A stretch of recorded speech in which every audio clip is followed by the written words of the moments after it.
భోగి పర్వదినాన రాజంపేట ప్రజలకు ఆ దేవదేవుడైన వెంకటేశ్వరుడు మేలు చేయాలని రాజంపేట నియోజకవర్గ ప్రజలందరికీ కూడా భోగి శుభాకాంక్షలతో గత 5 సంవత్సరాలుగా వైకాపా ప్రభుత్వంలో ఈ రాజంపేటకు జరిగిన అన్యాయం ఏదైతే ఉందో ఆ అన్యాయాన్ని ఈ భోగి మంటల్లో పూర్తిగా కాల్చి భోగి మంటల్లో దహనం చేసి సరికొత్త రాజంపేట కోసం సరికొత్త అభివృద్ధి కోసం బాటలు పడే విధంగా ఈ భోగి మంటలు ఆ భోగి దేవుడు కూడా రాజంపేటకు మేలు చేయాలని ఈ భోగి పండగ పర్వదినాన వెంకటేశ్వరుని వేడుకుంటూ రాజంపేట ప్రజలకు మంచి జరగాలని కోరుకుంటూ అందరికీ కూడా భోగి శుభాకాంక్షలు. అయితే ఈ రాజంపేటకు మేలు ఎలా జరుగుతుంది?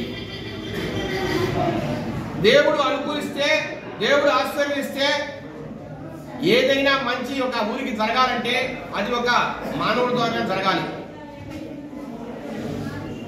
ఆ మధ్యకాలంలో ఒక ప్రెస్ మీట్ పెట్టా,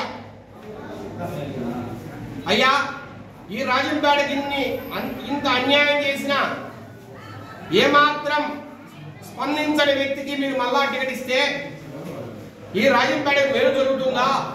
ఈ రాజంపేట ప్రజలు మీకు ఓటేస్తారని అడిగాం. ఇప్పుడున్న ఎమ్మెల్యే గారి మీద వెంటనే 4 రోజుల్లో డెసిషన్ చేంజ్.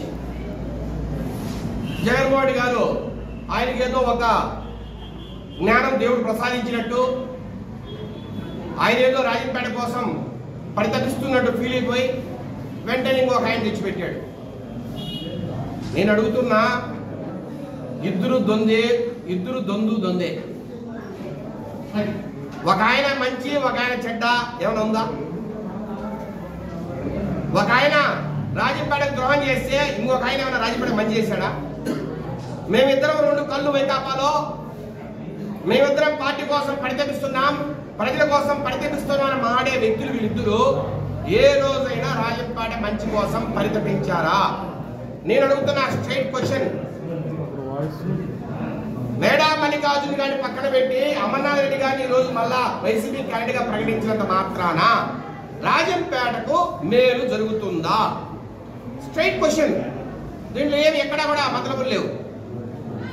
నేను ఒకటే అడుగుతున్నా, రాజంపేట జిల్లా కేంద్రం రానప్పుడు, అంత భీకరంగా ఉద్యమం జరిగేటప్పుడు ఈ ఆకేపాటి అమర్నాథ్ రెడ్డి గారు స్పందించారా? ఏ రోజైనా ఒక్క ప్రెస్ మీట్ పెట్టారా? ఉంటే చెప్పండి. నేను జిల్లా పరిషత్ చైర్మన్ అయినా నాకు భిక్ష పెట్టింది జగన్మోహన్ రెడ్డి గారు. నాకు ఇంత పదవులు ఇచ్చిన తర్వాత నేను ఆయన మాటకు అగెనిస్ట్ గా నేను మాట్లాడలేని చెప్పిన వాస్తవం మీరు కాదా? ఏ రోజైనా ధర్నాల్లో గాని ఉద్యమాల్లో గాని మీరు వచ్చి ఒక్క నిమిషమైనా కనపడ్డారా? నాకేం సంబంధం లేదు, ఏమున్నా మీరు ఎమ్మెల్యేని అడుక్కోండి అని చెప్పిన మాట వాస్తవం కాదా? కనీసం ఎమ్మెల్యే గారు కనీసం కడపలో ప్రెస్ మీట్ పెట్టారు. అయ్యా రాజంపేటకు అన్యాయం జరుగుతుందని కనీసం ఎమ్మెల్యే గారు కడపకి వెళ్ళినా ప్రెస్ మీట్ పెట్టారు. కలెక్టర్కి ఒక వినతి పత్రం ఇచ్చారు, ప్రజల తరపున ఒక రిప్రజెంటేషన్ ఇచ్చారు ఎమ్మెల్యే గారు. అన్యాయం జరుగుతుంది రాజంపేటకు, మీరు సరిదిద్దుతుందని చెప్పిన మాట వాస్తవం కాదా?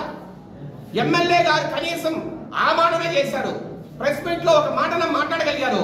మీరు ఏ రోజైనా ఈ రాష్ట్ర ప్రభుత్వానికి అగెనిస్ట్గా రాజంపేట ప్రజల కోసం ఏ రోజైనా మాట్లాడారా? సూటిగా అడుగుతున్నాం మేము. మీరు నా మీద ప్రెస్ మీట్ పెడతారు, నన్ను తిడతారు, అవసరమైతే నన్ను అటాక్ చేస్తారు, కొంతమంది మాట్లాడతారు, నీ మీద కేసులు పెడతారు.